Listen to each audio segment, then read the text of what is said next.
Shota Imanaga is a pitcher that's coming to MLB this season.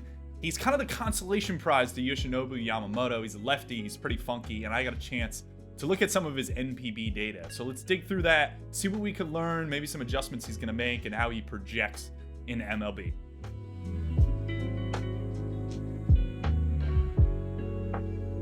Okay, so here's his mix over at NPB. He threw 6 pitches with heavy reliance on those top 3 you're seeing there, fastball, slider, splitter. Those accumulated up to be about 80% of the total pitches he threw. The fastball has a ton of hop, near 20 inches of vertical break, which is something that's relatively rare for a left-handed pitcher, and we'll get to that in a bit. Slider is a pretty nasty sweeper. He throws that more than the splitter, which is a bit of a contrast to a guy like Yoshinobu Yamamoto, who throws his splitter more than he throws any other breaking ball. And Imanaga's splitter is kind of like a slower version of Kodai Senga's splitter, in my opinion, in that it doesn't really have a ton of arm side run and kind of just drops on its way to the plate. That's a byproduct of how he is throwing the ball. The slider is primarily for lefties, the sweeper, is primarily for lefties, and the splitter is primarily for righties, but he does throw both to each. The cutter, curveball, and sinker are all pitches that he doesn't really mix in that much, and I'm pretty sure whoever acquires him, and if they envision him starting, there will likely be some kind of adjustment to maybe feature one of those 3 pitches, the peripheral pitches, a bit more. I would guess it's probably going to be the cutter, especially inside to righties. One thing that I didn't mention in my Yamamoto video that I do want to mention here is we do have a really small sample of Imanaga's data in the World Baseball Classic. It's under 100 pitches.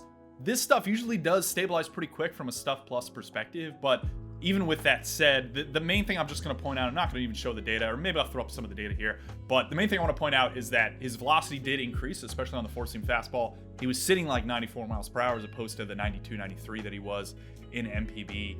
And the movement, difference when you go to the Major League Baseball in comparison to the NPB ball. The NPB ball is slightly smaller, slightly lighter, and also tackier. So you're just going to get more resulting movement on everything. So when he came over to WBC, we saw a slight reduction in some of the total movement of his pitches. So if you project him into MLB full time, I would bet that we kind of get the NPB data with what we saw from the shape perspective in the World Baseball Classic. One of the key things that I've heard a ton in relation to Imanaga is that teams are in love with his pitch data or pitch shapes or whatever you want to say. And this has been regurgitated, I think, by front offices to a lot of the media. And my translation of this is really just that I think he's pretty unique. And it starts with his fastball. The thing is pretty unique. 92.5 is the data I'm going off of. I'm kind of almost combining the NPB data with the movement data we saw in WBC here. So this is kind of what he featured at NPB, but it's also what I think he will end up with in the MLB. So 92.5 velocity, I think he'll sit around there. 20 inches of vertical break, 8 inches of arm side movement. It's a lot of total movement on a fastball coming from a just under 5.5 foot release. The vertical approach isn't crazy steep. I think this is a byproduct more of location. I'd be curious to check out Alex Chamberlain's adjusted VAA on this eventually when he comes over here to see exactly how valuable that approach is of ball into the zone. And one of the biggest things here is that he had it on a 74% strike rate, which is well above the Major League average and even MPB average for the most part. And one of the things that I also think jumps out with that 74% strike rate is that he has a pretty good idea of getting the ball into the zone, strong control of the zone. I don't know if he has the same level of pitchability as a guy like Yamamoto, in my opinion, but I do think his ability to throw the ball generally where it needs to be thrown, to not walk guys, is pretty strong. And I think that will translate for the most part in MLB. Perhaps the better hitters force him to the shadow of the zone slightly more, and I would bet he has the command to actually do that. This fastball is unique because we just don't often see this shape from the left side, and I don't also think we see this shape from this arm angle. What you're looking at right now is me actually working through an Excel output to just try to find some comps for him. And as you see, as I eventually filter all the way down, what I came up with was Alex Vesia and Nestor Cortez as the two with the most similar shapes within kind of the parameters we just looked at. Vesia is a reliever, Cortez is a starter, but I think this is the area of shape that Imanaga will end up in. And the other key thing is that when you line up Imanaga with Cortez and Vesia, something becomes a little apparent to me, at least. And I'd be curious on someone who has maybe a deeper understanding of biomechanics to confirm this or deny this, but I noticed that the arm angle from which Imanaga is throwing is slightly different than the other two guys. And you're getting similar shape despite that difference. I think that creates a little bit of variance and uniqueness to the look. Imanaga is further out towards the first base side, in my opinion, in terms of that arm angle. It doesn't need as drastic of kind of a trunk tilt to create his shape. Stuff Plus is kind of maybe capturing this to some extent and saying the pitch is really good, as we saw earlier.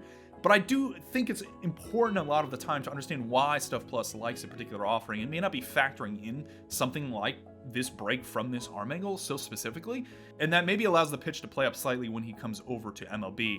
In sum, I really just think Imanaga does a really good job on this fastball of creating vertical break from an arm angle we're not totally used to seeing that kind of vertical break from, and maybe that allows it to play slightly above the Stuff Plus number, which is already pretty encouraging. Another thing that jumps out to me, and it's something I've heard before in relation to NPB pitchers, it's just that there's more variance in shape from pitch to pitch, individual pitches, and I think this is visually most apparent when looking at a plot of Imanaga from his World Baseball Classic outings. Focus here on the slider and the splitter in particular. Both had a lot of variance in shape. The splitter, I think that's a lot more understandable just because there's more variance in movement on that pitch generally. But the main thing that jumps out to me are some of these sliders that just aren't taking off as much glove side as you'd want. The range at which he is throwing his slider from a movement perspective is just bigger than you would expect from most pitchers in MLB. And this is backed up when I saw a plot of his pitches from MLB, which I can't show here because it's a team graphic. But there's a lot of reasons for this. It could be what I'm saying, just that in NPB, there's just not the same emphasis on consistency pitch to pitch and shapes. But it also could just be the ball. The ball is different, obviously, coming over and pitching in WBC. And because, again, we're looking at WBC data here, he maybe just isn't totally comfortable with the ball, and as a result of that, he wasn't getting the same seam catching effects that he was used to on the slider, and therefore you're just not taking them off as much glove side. When you come to MLB and go through a pitch design session, especially if it's not an intake pitch design, which would be one where you're seeing the guy for the first time and understanding what to do with his repertoire, but if it's a subsequent one, for example, if you added a sweeper, generally the idea is probably to emphasize a consistent shape on that sweeper, have something that is repeatable, get it to a certain level of horizontal movement and vertical movement. And I think that's just a different philosophy than what we have over at NPB. And this is confirmed by talking to individuals at Driveline who have worked with pitchers in NPB. It's just not the same philosophically from a consistency of shape standpoint. There's a lot more nuanced pitch to pitch and grip orientation changes and feel changes and cue changes to guys. And I don't necessarily know if one is correct and one is wrong. I don't think that really matters. I just think it's different. It's different philosophy. I think the philosophy over here is more so that we understand that if you get to the shape of this pitch to a certain area on, say, a Stuff Plus plot, when you combine that velocity and vertical movement and horizontal movement, we think it will be the best version of itself by getting it here. So why not try to get it here or better than here? Whereas perhaps in NPB, there's more influence on that visual reading of a hitter's swing and understanding that this guy swings differently than this other hitter. But if I only have this one pitch, maybe I want to take off some horizontal movement, add some more drop, play around the feel of the pitch because I think it will work better versus that handedness. That's something that you obviously see employed a lot in MLB with veteran pitchers. Maybe it's something they give to younger guys in NPB a bit more, but I do think that's a slight contrast that a guy like Imanaga may have to get used to. But again, just emphasizing the point that in WBC, we saw some variance in his shape. I think coming over here, a goal of an organization in the States is going to be to try to get some more consistency on a couple pitches. I think this sweeper in particular. On perhaps the slightly concerning side of things, Imanaga did allow a reasonable amount of home runs over an NPB, a league historically that does not allow for a lot of power. This was a byproduct, I think, of the shape of his fastball. It has so much hop that I don't think guys are on top of it as much, so he becomes an extreme fly ball pitcher. Becoming an extreme fly ball pitcher and allowing some hard contact is generally going to result in barrels and result in home runs overall. It could be the case that the movement he's creating on the ball isn't unexpected for a hitter, if that makes sense. Like, based on how his body's moving, the hitter isn't really surprised by the movement of his fastball or some of his pitches, but I don't necessarily think I find that too convincing given what I said earlier about him in terms of creating some unique shape and comparing him to Cortez and Vesia. So I think the thing that stands out to me more so is just the location. If you watch his starts and even look at some of the locations on his four seam, he doesn't really pitch up in the zone as much as I would have expected somebody to with his fastball shape. You can look at it here just using some TruMedia plots. Compare, for example, the heat maps of Nestor Cortez, Alex Vesia, and Shota Imanaga's fastballs to right-handed hitters. And again, we're using Imanaga from WBC here, so the sample is going to be a bit smaller. But if you look at Imanaga's in comparison to the other two, it's kind of more scattered. He likes working away, he likes working down, he likes going up. I don't mind working away to set up that splitter on the outer third of the plate, especially to right-handed hitters. I'm totally fine with that. But I think especially because of that loss of total movement on his fastball when comparing eventually his MLB data to what he had in NPB, I just don't think it's necessary for him to pitch inside as much with the offering. I think he's just going to have to push this location more to the upper third of the zone and maybe still work away to some extent. But I don't really understand perhaps some of the balls down. We saw earlier the Trey Turner home run coming on a pitch down. there could be something else going on here from a fastball playability standpoint. I'd be curious to see, though, if this change in location really helps him out and actually increases his strikeout rate more than we saw him have over an NPB. So my guess is, you see the scattered plot here again of Imanaga's forcing fastball location to right-handed hitters. My guess is that he focuses up and he focuses more away, and some of this scattering down and inside just kind of goes away. And I think that would really help the playability of the offering and potentially cut this home run problem. Let's talk some tweaks and projection before I get out of here. And I talked a little bit about that fastball location adjustment that I think he will make. I also think he's a reasonable candidate to add more of what you'd call like a gyro ball. That would sit somewhere here on a movement plot. This is his movement plot again from WBC. And the utility here would be give him something breaking down and inside perhaps slightly, at least relative to his arm to a right-handed hitter. Where he was otherwise kind of using his sweeper, I think, situationally to give us something inside to right-handed hitters. I don't really think the current cutter he's throwing is particularly great. Doesn't really grade out well from a movement perspective. Stub Plus doesn't love it. So I think something like this against right-handed hitters, or just fixing his approach, or giving him more pitches to right-handed hitters, will be kind of every team's idea to adjust who he is as a pitcher. I also think perhaps there's just a chance that the ability to split the fastball outside and also throw it up alongside the splitter essentially creates the effect of 3 pitches. And maybe that is something that a team is cool with him throwing like 90% of the time to right-handed hitters with the occasional sweeper. That could really be the case, but I do think there's something in here from a small gyro ball or even kind of a cuttery slutter perspective that could work for him.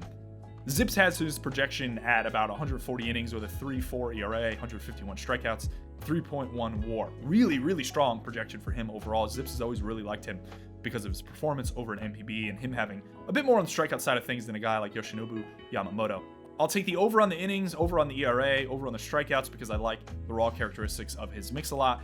And I'll take the under on his WAR slightly. I think I'd probably more push here. Maybe think he's more like a 2.5 guy. So it's going to be around there for the most part. We're kind of splitting hairs. But I just really think the adjustment to MLB hitters, the data over here, the ball, there's just a lot of variance summed up in a projection like this. I just really think that the adjustment to major league hitters, the data over here compared to what's available in NPB, the difference in the ball just creates a lot of variance that isn't really represented properly and just looking at an average projection. That's just individual numbers without looking at a range of outcomes. So I do think, I don't want to, I know I've been called out because I feel like I'm always negative on these NPB guys.